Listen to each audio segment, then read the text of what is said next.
आप सभी को नमो बुद्धाय, जय भीम। जो मैं कल पढ़ी थी उसके आगे का मैं पढ़ने जा रही हूँ। तो चलिए मैं आप लोगों को पढ़ के सुनाती हूँ। दौलताबाद की घटना से डॉक्टर अंबेडकर पर गंभीर असर हुआ। उन्हें ये अच्छी तरह मालूम हो गया कि अछूतों के लिए कोई गैर अछूत सहायक नहीं।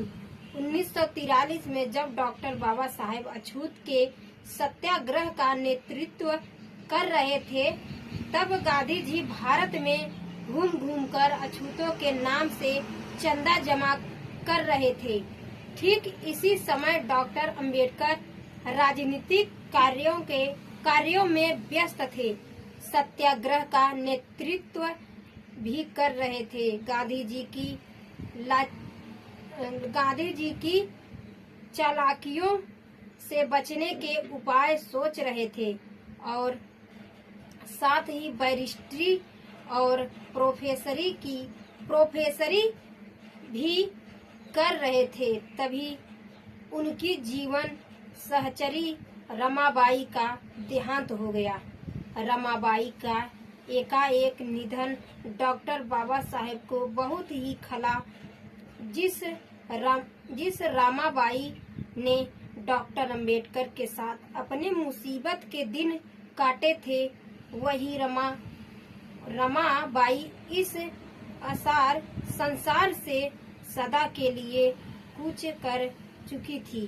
डॉक्टर अंबेडकर को आज भी यह दुख है कि उनकी रामू उनके साथ मुसीबत के दिन सहकर उन्हें मुसीबत से निकाल कर यह देखने के लिए जिंदा नहीं रह सकी।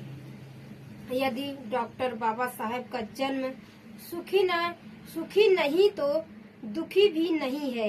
एक बार माननीय डॉक्टर अंबेडकर से मैंने जब यह सवाल किया कि आपकी पत्नी का देहांत कब हुआ, तब डॉक्टर अंबेडकर ने जवाब दिया 1934 में।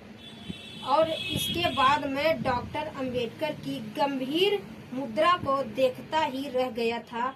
कुछ क्षण तक तो डॉक्टर बाबा साहेब भी मौन रहे और मैं भी मौन था। ऐसी थी उनकी रामू की याद। पत्नी रमाबाई के देहांत के बाद डॉक्टर अंबेडकर का अकेला जीवन प्रारंभ होता है। इसी समय से उन्होंने अपने को अकेलेपन का साथी बना लिया। अकेलेपन की चर्चा करते हुए एक बार ऑस्कर वाइल्ड ने कहा था, दूसरे आदमी तो बड़े खौफनाक होते हैं, अपना स्वयं ही सबसे अच्छा साथी है। डॉक्टर अंबेडकर भी इसी का अनुकरण करने लगे। वे अब अपने को अकेला ही अच्छा समझते, किंतु क्या वास्तव में वे अकेले थे? इसका उत्तर हमें सर फिलिप सिडनी देते हैं। वह कहते हैं कि जो महान विचारों में सदा ही निमग्न रहते हैं, शायद ही कोई ऐसा समय होगा जब वे कुछ न सोचते हो।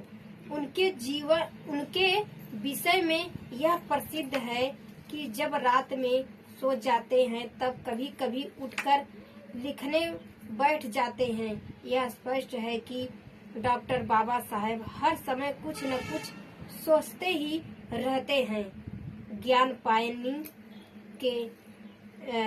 पायनी ने भी क्या ही अच्छा कहा है, अधुए खधुए को जब जबरदस्ती अकेला कर दिया जाए तो वे पागल हो जाते हैं। इसके विपरीत ज्ञानी और कवि अकेलापन ही पसंद करते हैं।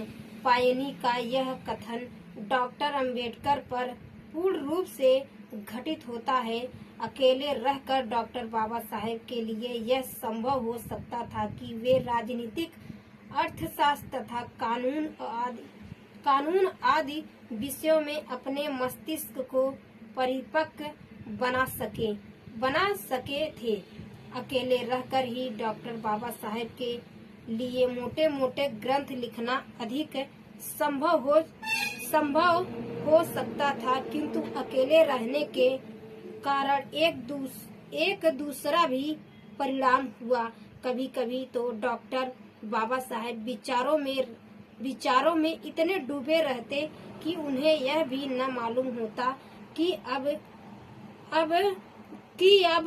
दिन हुआ और कब रात। जय भीम।